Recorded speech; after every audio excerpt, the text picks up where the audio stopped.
Halo adik-adik semua, apa kabar kalian?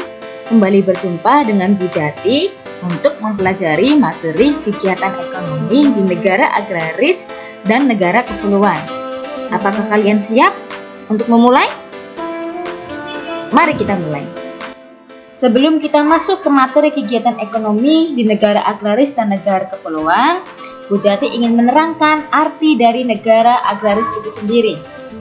Negara agraris adalah negara yang sebagian besar penduduknya bekerja sebagai petani yang mengolah lahan pertanian.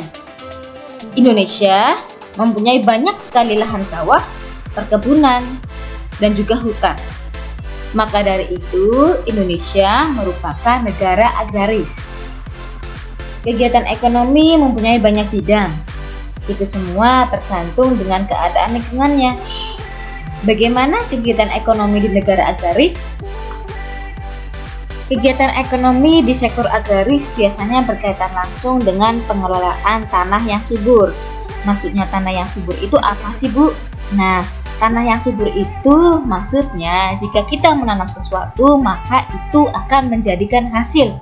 Contohnya, jika kita menanam bibit tanaman padi maka kita akan mendapatkan padi yang nantinya akan diolah menjadi beras. Jika kita menanam bibit tanaman teh, maka kita akan mendapatkan pucuk teh yang nantinya diolah menjadi teh. Nah, itulah contoh tanaman-tanaman yang bisa dijadikan sebagai bahan produksi di sektor agraris. Jadi dapat disimpulkan bahwa kegiatan seperti pertanian, perkebunan, dan juga kehutanan merupakan termasuk kelompok kegiatan ekonomi di sektor agraris. Bisa kalian lihat dari ketiga gambar tersebut merupakan contoh-contoh kegiatan ekonomi yang ada di sektor agraris ya. Gambar pertama adalah perkebunan, gambar kedua adalah pertanian, dan gambar yang ketiga adalah kehutanan. Nah, tadi sudah kita bahas mengenai kegiatan ekonomi di negara agraris. Sekarang kita masuk ke dalam materi kegiatan ekonomi di negara kepulauan atau maritim. Sebelum Bu Jati masuk ke dalam kegiatan ekonominya, Bu Jati akan menjelaskan terlebih dahulu apa itu negara kepulauan. Nah, negara kepulauan adalah negara yang seluruhnya terdiri atas satu atau lebih kepulauan. Contohnya adalah Indonesia. Berarti Indonesia termasuk sebagai negara kepulauan atau negara maritim. Kegiatan ekonomi yang berada di negara kepulauan biasanya disebut sebagai ekonomi maritim. Ekonomi maritim adalah segala kegiatan ekonomi yang berlangsung di kawasan pesisir laut dan lautan sekitarnya.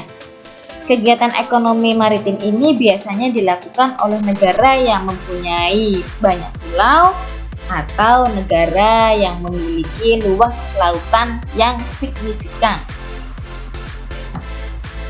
Nah, mari kita bahas kegiatan ekonomi apa saja sih yang ada di negara maritim.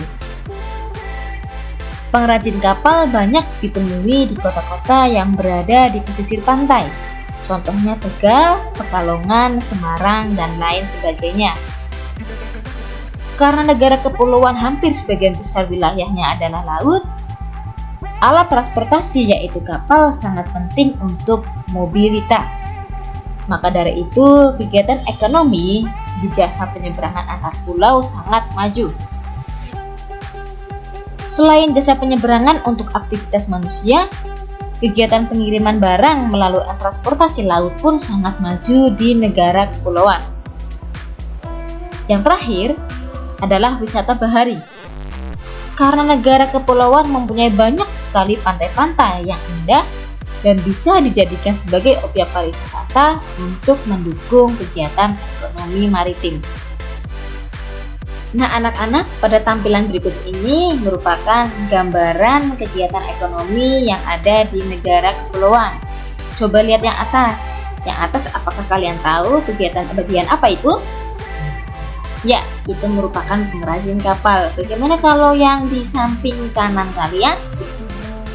Kegiatan ekonomi apa itu?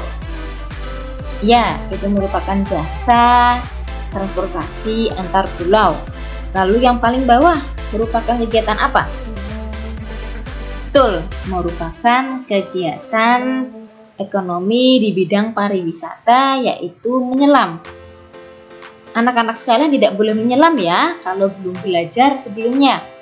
Untuk kegiatan menyelam dilakukan oleh turis yang sudah mahir dalam bidang selam atau snorkeling.